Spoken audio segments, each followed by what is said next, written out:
ये आज़ादी किसने दी? जिस आज़ादी का महोत्सव बना रहे हैं, अमृत उत्सव मना रहे हैं, ये आज़ादी हमें किसने दी है?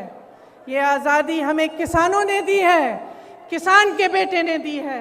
इस देश को किसान ने सींचा है। किसान का बेटा हमारी सीमाओं पर खड़ा है आज भी। ये किसान के बेटे हैं जो हमारी सुरक्षा कर रहे हैं, हमारी सीमाओं पे इस देश की आज़ादी को निर्भर रख रहे हैं। जब महात्मा गांधी जी आज़ादी की लड़ाई लड़ने के लिए गए तो उनके दिल में ये था कि मेरी जनता को, मेरे लोगों को, मेरे देश के किसानों, दलितों, मेरे देश की महिलाओं को, देश के गरीबों को न्याय मिलना चाहिए। न्याय पर हमारा संविधान आधारित है, लेकिन इस देश में न्याय की उम्मीद सब छोड़ चुके हैं।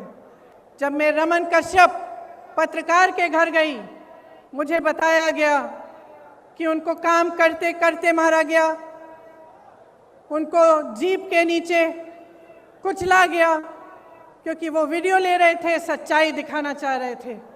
सारे परिवारों ने यही कहा कि हमें न्याय मिलने की उम्मीद नहीं है। तो अगर हमारे देश में कोई कुचला जाता है, किसी के प्रति हिंसा होती है, किसी पर अत्याचार होता है और उसको न्याय मिलने की उम्मीद नहीं होती, तो किसके पास जाएगा? अगर सरकार, मुख्यमंत्री, प्रधानमंत्री, गृह राज्य मंत्री, विधायक सभी मिले हुए हैं, सभी अपनी पीठ मोड़ देते हैं उनकी तरफ, तो किसके पास जाए जनता और क्या करे? दुनिया के कोने कोने तक हमारे प्रधानमंत्री घूम सकते हैं, अमेरिका जा सकते हैं, जापान जा सकते हैं, देश देश में भ्रमण कर सकते हैं, लेकिन अपने किसानों से बात करने के लिए अपने घर से मात्र 10 किलोमीटर दूर दिल्ली के बॉर्डर तक नहीं जा सकते। किसानों की बिजली के दाम 3 बार बढ़ा चुके हैं। क्या नरेंद्र मोदी जी ने देखा है कि आपको कितने बड़े बड़े बिल मिल रहे हैं? कि जब आपको बिजली नहीं मिल रही है फिर भी आपको बिजली के बिल मिल रहे हैं। क्या प्रधानमंत्री जी ने देखा है, कुछ कहा है इसके बारे में? प्रदेश का हर परिवार त्रस्त है, दुखी है। धान और गेहूं का दाम नहीं मिलता, यूरिया खाद बेहद महंगा हो गया है, जीएसटी, खेती के जो खेती में काम करने के इंस्ट्रूमेंट होते हैं उन पर भी जीएसटी लगा रखी है।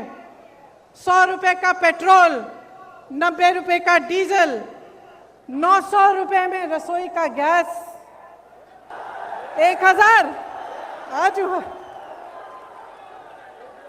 1000 रुपए में रसोई का गैस। 23 करोड़ लोग गरीबी रेखा से नीचे चले गए हैं। कोयला खत्म हो रहा है, बेरोजगारी चरम पे है। जहां जहां जाओ बेरोजगार युवा मिलते हैं।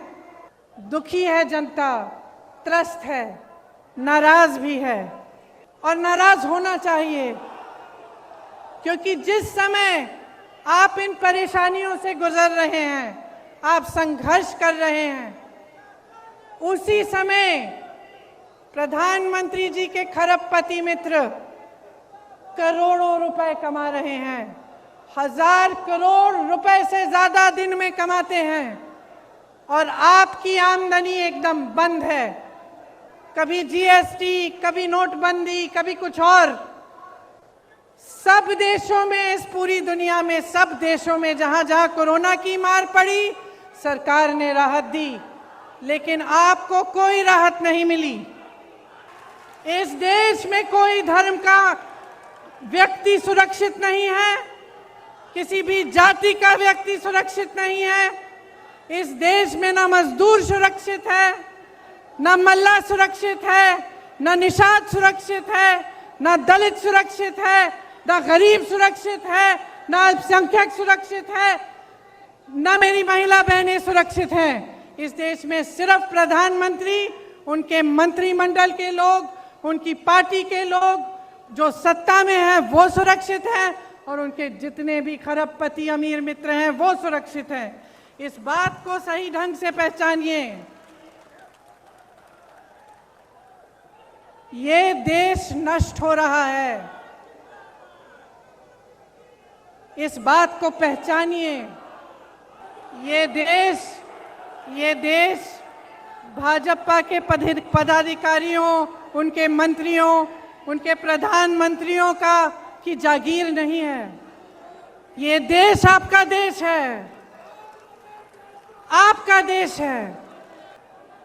अगर आप जागरूक नहीं बनेंगे, समझदार नहीं बनेंगे, आप इनकी राजनीति में उलझे रहेंगे, तो आप ना अपने देश को बचा पाएंगे, ना अपने आप को बचा पाएंगे।